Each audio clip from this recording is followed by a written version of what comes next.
नमस्कार बंधू भगिनींनो, आपल्या सगळ्यांचं सहर्ष स्वागत आहे स्वास्तिकम या माझ्या चॅनलवर।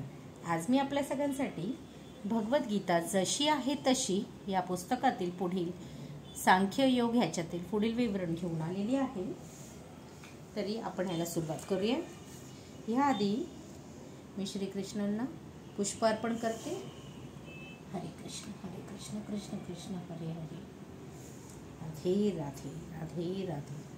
नैवेद्य अर्पण करते।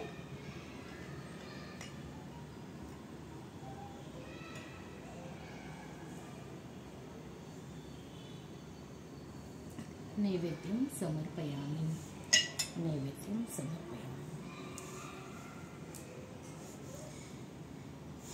दीपाची अगरबत्ती लावून घेते।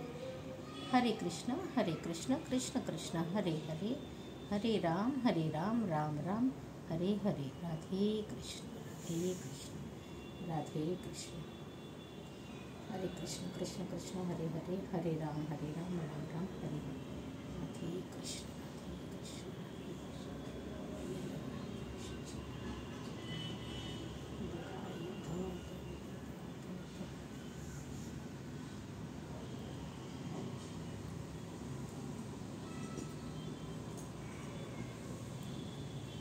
हरे राम राम राम हरे हरे, राधे कृष्ण।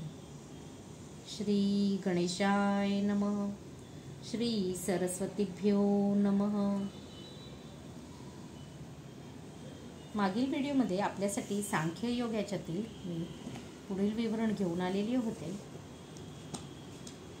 आज आपण त्याच्या पुढचा पाठ करणार आहोत। आणि आपल्याला जर माझे चॅनल खरंच आवडत असेल तर नक्कीच आपण माझ्या चॅनलला सबस्क्राईब करा, माझ्या व्हिडिओला लाईक करा आणि कमेंटमध्ये राधे कृष्ण लिहायला विसरू नका। राधे कृष्ण कृष्ण कृष्ण हरे हरे, राम राम राम हरे हरे, राधे कृष्ण।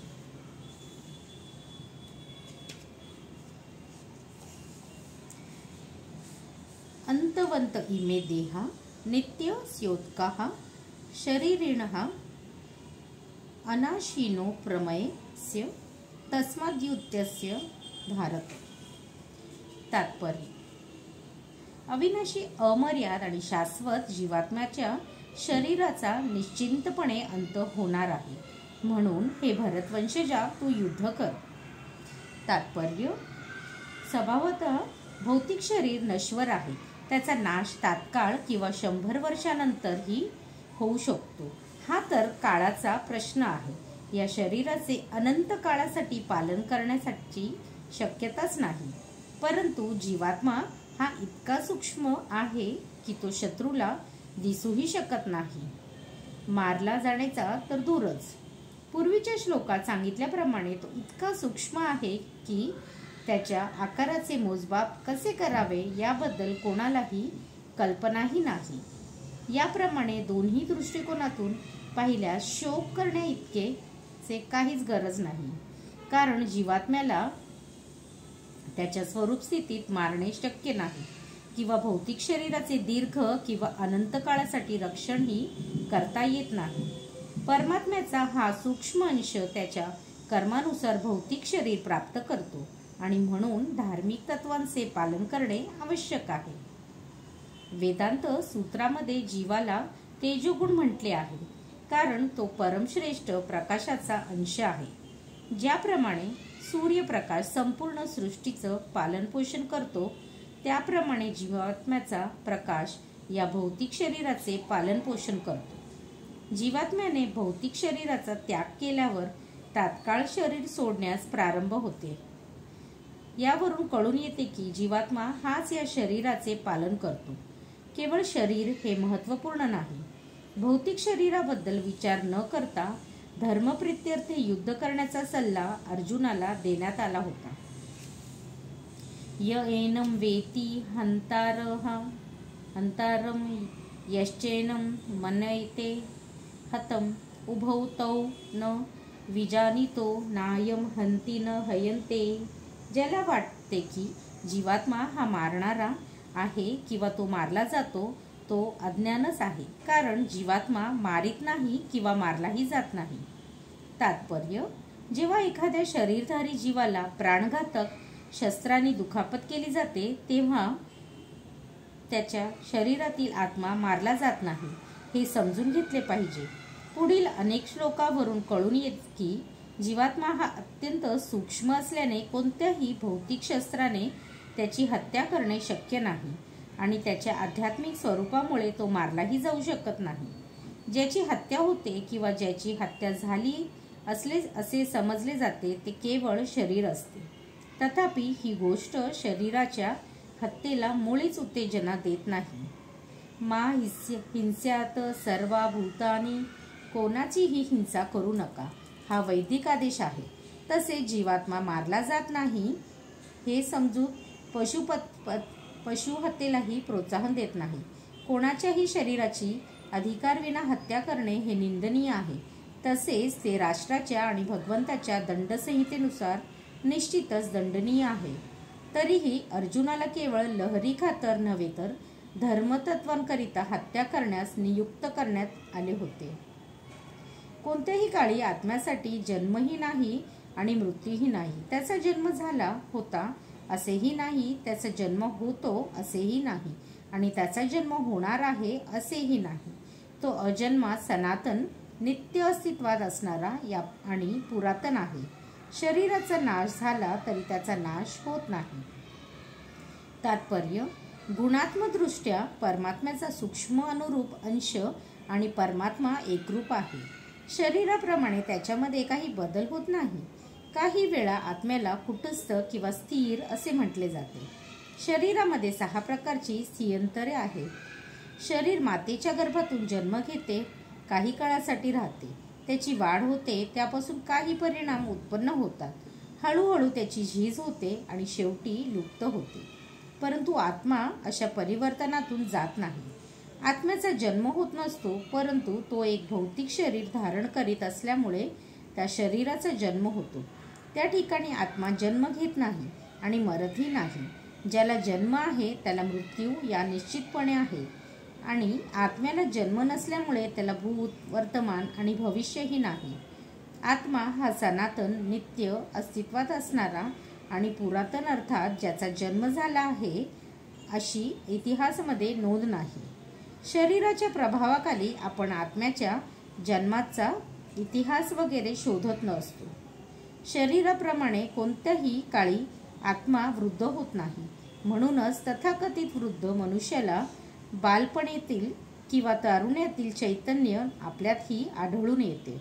शरीरातील होणाऱ्या बदलांचा आत्म्यावर काहीही परिणाम होत नाही. वृक्ष किंवा इतर कोणतीही भौतिक गोष्ट ज्याप्रमाणे क्षीण होते त्याप्रमाणे आत्मा क्षीण होत नाही.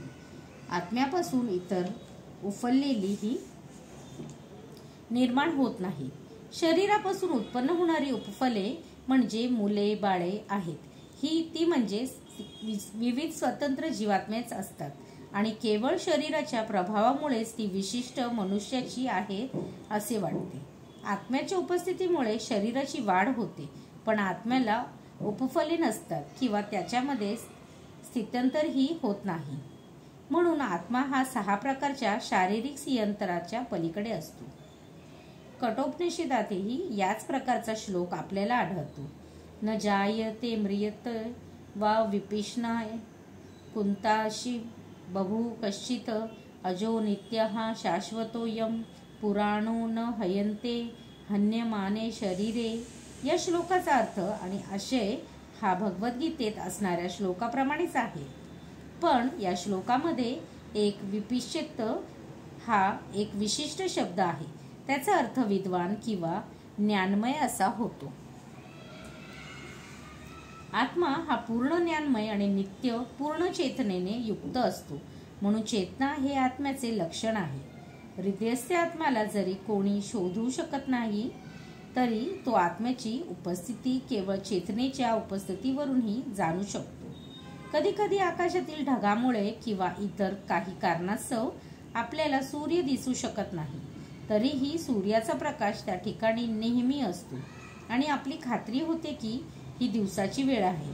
अगदी पहाटे थोडासा प्रकाश जरी आकाशात दिसला तरी सूर्य आकाशात आहे असे आपण समजू शकतो.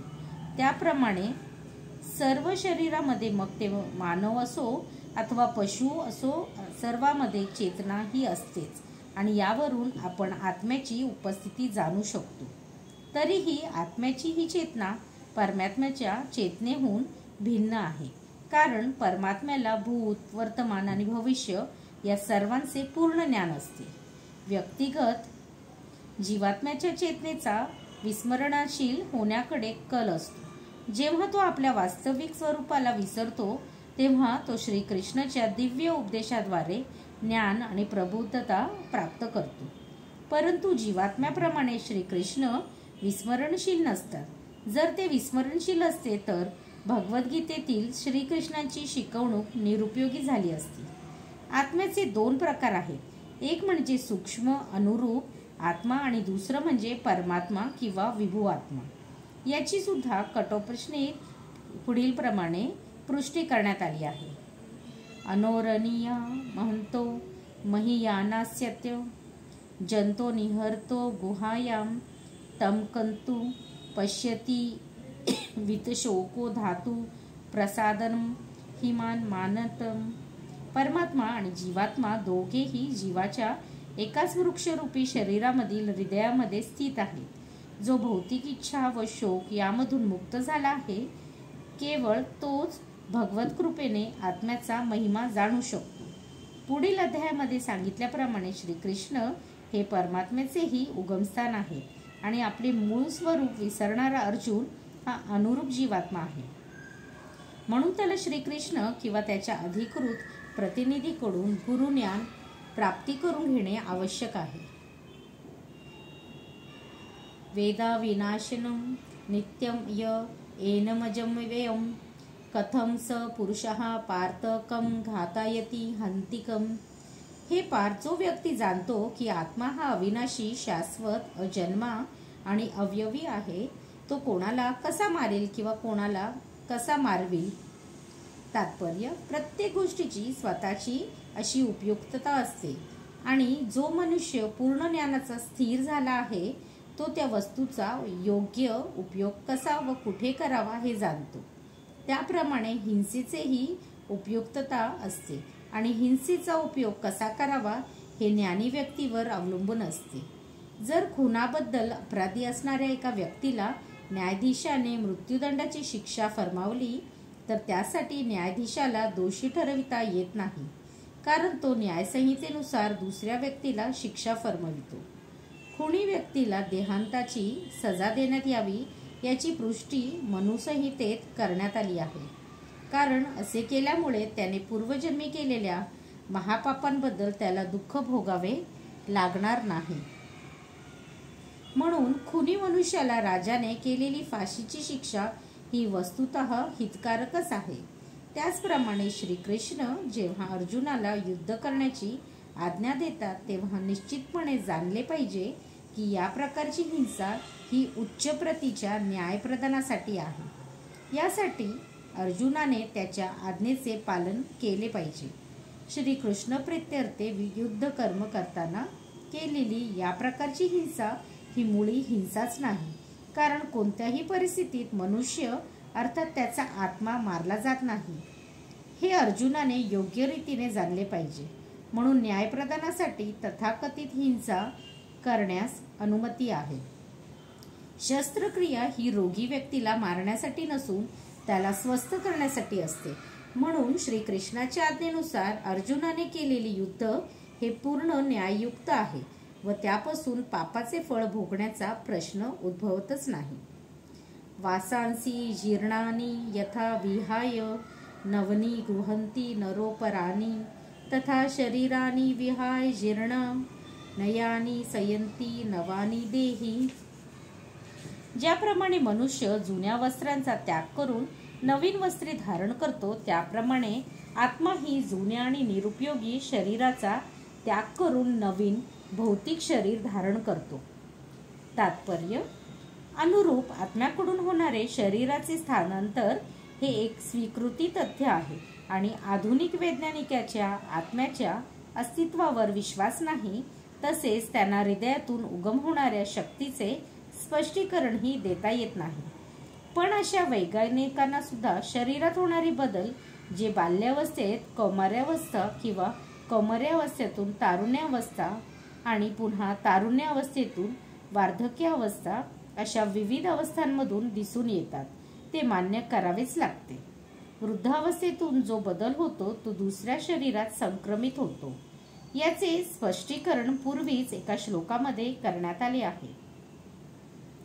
अनुरूप जीवात्म्याचे दुसऱ्या शरीरात होणारे संक्रमण हे परमात्म्याच्या कृपेमुळे शक्य होते. ज्याप्रमाणे एखादा मित्र दुसऱ्या मित्राची इच्छापूर्ती करतो, त्याचप्रमाणे परमात्माही अनुरूप आत्म्याची इच्छापूर्ती करतो. मुंडकोपनिषद तसेच श्वेताश्वरोपनिषद यासारख्या वैदिक साहित्यात आत्मा आणि परमात्मा यांची तुलना ही एकाच वृक्षावर बसलेले दोन मित्र पक्ष्यांबरोबर करण्यात आली आहे. त्यापैकी एक पक्षी वृक्षाची फळे खात आहे आणि दुसरा पक्षी आपल्या मित्राकडे केवळ पाहत आहे. गुणात्मकदृष्ट्या एकच असणाऱ्या या दोन पक्ष्यांपैकी एक पक्षी भौतिक वृक्षांच्या फळांची मोहित होतो, तर दुसरा पक्षी आपल्या मित्राच्या हालचालींचा केवळ साक्षी आहे.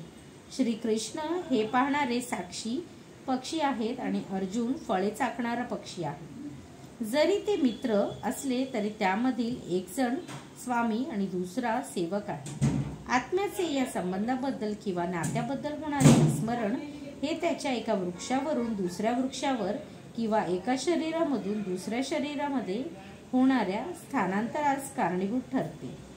जीवात्मा भौतिक शरीर रूपी वृक्षांवर अत्यंत संघर्ष करीत असतो. ज्याप्रमाणे अर्जुन स्वेच्छेने उपदेशाकरिता श्रीकृष्णांना शरण गेला, त्याप्रमाणे ज्या क्षणी एक पक्षी दुसऱ्या पक्षाचा परमश्रेष्ठ आध्यात्मिक गुरु म्हणून स्वीकार करतो, तत्क्षणी तो कनिष्ठ किंवा गौण पक्षी सर्व प्रकारच्या शोकातून मुक्त होतो. मुंडकोपनिषद आणि श्वेताश्वेतारोपनिषद दोन्हीही या विधानाला पुष्टी देतात. समाने वृक्षे पुरुषो निमग्नो निशया शोचती मुह्यमानः जुष्टं यदा पश्यते यमी शमस्य महिमानमिति वीतशोकः. जरी दोन पक्षी एकाच वृक्षावर असले तरी झाडाची फळे चाखणारा पक्षी चिंता आणि खिन्नता यांनी पूर्णपणे ग्रस्त झालेला असतो.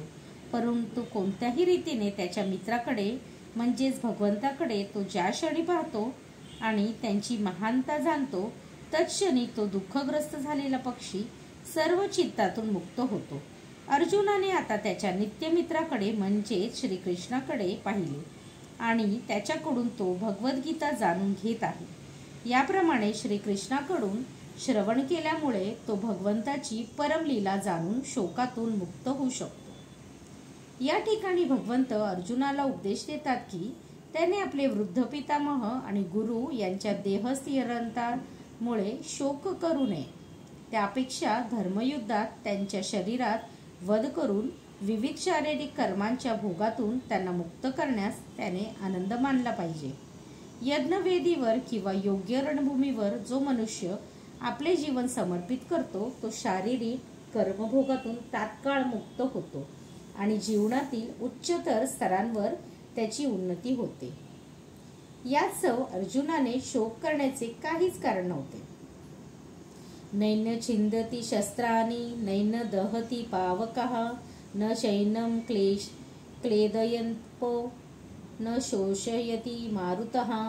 या आत्माचे कोणत्याही शस्त्राद्वारे तुकडे करता येत नाही, अग्नीद्वारे त्याला जाता येत नाही, पाण्याद्वारे त्याला भिजवता येत नाही, तसेच वाऱ्याने त्याला सुकविताही येत नाही. तात्पर्य: तलवारी, अग्निशस्त्रे, वर्षअस्त्रे, चक्रीवादळ इत्यादी जीवात्म्याला मारण्यात असमर्थ आहेत.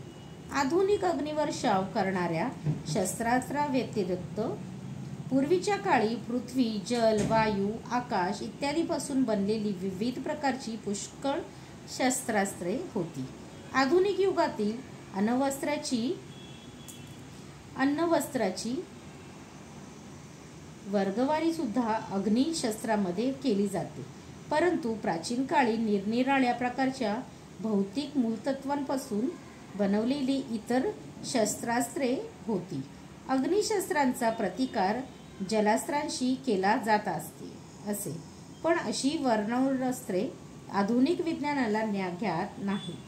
तसेच आधुनिक वैज्ञानिकांना पवनास्त्रांचेही ज्ञान नाही. असे असले तरी आत्म्याचे कापून तुकडे करता येत नाही.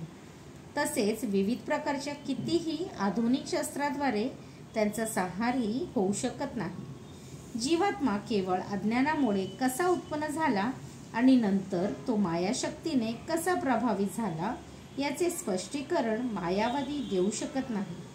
व्यक्तिगतः जीवात्म्याचे मूळ परमात्म्यापासून तुकडे करून त्यांना अलग करणे शक्य नाही. खरे तर व्यक्तिगत जीवात्मे हे परमात्म्यापासून नित्यच वेगळे असलेले अंश आहेत. जीवात्मे हे सनातनानुरूप अंश असल्यामुळे ते मायाशक्तीने प्रभावित होणे साहजिकच आहे. ज्याप्रमाणे अग्नीच्या ठिणग्या गुणात्मकदृष्ट्या अग्नीप्रमाणेच असले तरी अग्नीपासून अलग झाल्यावर विझवतात, त्याप्रमाणे जीवात्मेही भगवंताच्या सानिध्यातून विभक्त होतात. वराह पुराणात जीवात्म्याची वर्णन भगवंतापासून वेगळे झालेले अंश असे केले आहे आणि शाश्वतरित्या हे जीवात्मे अंशच राहतात असे भगवद्गीताही सांगते. म्हणून भगवंतांनी अर्जुनला दिलेली शिकवणुकीवरून स्पष्ट होते की मायेतून मुक्त झाल्यानंतरही जीवात्म्याचे स्वतंत्र व्यक्तिमत्व हे टिकून राहते. श्रीकृष्णाकडून ज्ञानप्राप्ती झाल्यावर अर्जुन मुक्त झाला, परंतु तो श्रीकृष्णांशी कधीच एकरूप झाला नाही. हरे कृष्ण कृष्ण कृष्ण हरे हरे, हरे राम राम राम हरे हरे. राधे कृष्ण राधे कृष्ण. धन्यवाद.